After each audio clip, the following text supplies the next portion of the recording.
66 bhp കുറച്ച് product ആയിട്ടാണ് ഞാൻ നിങ്ങൾ പരിചയപ്പെടുത്താൻ വേണ്ടി വന്നേക്കുന്നത്. എന്തൊക്കെയാണെന്നുള്ള കാണിച്ചു തരാം.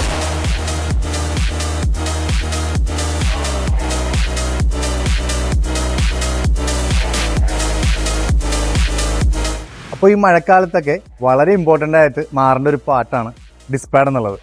അതിപ്പോൾ സെമി ഉണ്ട്, അതുപോലെ തന്നെ ഫുള്ളി ഉണ്ട്, പിന്നെ ഫുള്ളി സിന്ധിയഡ് എന്ന് പറഞ്ഞ് ഒരു മോഡൽ കൊണ്ട് വരുന്നുണ്ട്. നമുക്ക് 799 ആണ് ഈ ഡിസ്പാഡിന് സ്റ്റാർട്ടിങ് വരുന്നത്. നെക്സ്റ്റ് പ്രോഡക്റ്റ് എന്ന് പറഞ്ഞാൽ ഓക്സിലറി ലൈറ്റ്സ് ആണ്. ഇത് ഞാൻ നിങ്ങൾക്ക് പരിചയപ്പെടുത്താം. 18 മാസം വാറന്റിയോട് കൂടി വരുന്നതാണ്. ഫുള്ളി വാട്ടർ പ്രൂഫ് ആയിട്ടുള്ള ഒരു ഓക്സിലറി ലൈറ്റ് ആണ് നമ്മുടെ കയ്യിലുള്ളത്. അതുപോലെ തന്നെ 12,000 ലൂമെൻസ് പവറിലാണ് ഈ ഒരു ഫോഗ് ലൈറ്റ് വർക്കിംഗ് ആയിരിക്കുന്നത്. 3.5 ഇഞ്ചസ് ആണ് ഇത് വരുന്നത്. അതുപോലെ തന്നെ വോൾട്ട് 9 to 30 വരെ വരാം.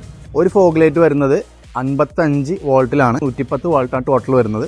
ഡൈകാസ്റ്റ് അലൂമിനിയം ആണ്. ക്വാളിറ്റി പ്രോഡക്റ്റ് എന്ന് തന്നെ പറയാം. അത്യാവശ്യം ലോങ് റൈഡേഴ്സ് പോകുന്ന ആൾക്കാരാണ് നിങ്ങളെങ്കിൽ നിങ്ങൾക്ക് പറ്റിയ ആപ്റ്റ് ആയിട്ടുള്ള ഒരു പ്രൊഡക്റ്റ് ആണ് ഈ ഒരു 66ന്റെ ഓക്സിലറി ലൈറ്റ്. അപ്പൊ ഈ ഒരു ഐറ്റം എല്ലാ റൈഡേഴ്സും അന്വേഷിച്ച് നടക്കുന്ന ഒരു പ്രൊഡക്റ്റ് ആണ്. നമുക്ക് കറക്റ്റ് ആയിട്ട് അറിയാം. ഇത് കാണുമ്പോൾ നിങ്ങൾക്ക് മനസ്സിലാവും ഇത് എന്താന്നുള്ളത്. ഇത് ഫ്ലോട്ടിംഗ് ഡിസ്ക് ആണ്. ഇത് നമുക്ക് വരുന്നതെന്ന് വെച്ചാൽ യമഹ മെയിൻ ആയിട്ട് മോജോനൊക്കെ ഡിസ്ക് കയറ്റുന്ന ആൾക്കാർ ഒരുപാടുണ്ട്. അവർക്ക് പറ്റിയ ഒരു പ്രൊഡക്റ്റ് നമ്മുടെ അടുത്തുണ്ട്. അതുപോലെ തന്നെ KTM ആയിക്കോട്ടെ, ഡോമിനാർ ആയിക്കോട്ടെ, ഡ്യൂക്ക് ആയിക്കോട്ടെ, ഇതെല്ലാ നമുക്ക് ഈ ഒരു ഫ്ലോട്ടിംഗ് ഡിസ്ക് വരുന്നുണ്ട്. ഇതും 66 bhp ആണ്. ഇതിന്റെ റേറ്റ് ഡീറ്റെയിൽസ് കാര്യങ്ങൾ അറിയാൻ വേണ്ടി നിങ്ങൾ താഴെ ഇപ്പൊ തന്നെ കമന്റ് ചെയ്തു. അതേപോലെ തന്നെ ഈ ഫ്ലോട്ടിംഗ് ഡിസ്ക് ഡയറക്റ്റ് സൂട്ടബിൾ ആയിട്ടുള്ള ഏത് വണ്ടിയുടെ ആണെന്നുള്ളത് ഡീറ്റെയിൽ കറക്റ്റ് ആയിട്ട് പറയാം. അപ്പോൾ നിങ്ങളുടെ വണ്ടിയുടെ പേരെന്നുള്ളത് താഴെ ഒന്ന് കമന്റ് ചെയ്തേക്ക്. ഡീറ്റെയിൽസ് എല്ലാം അയച്ചു തരാം.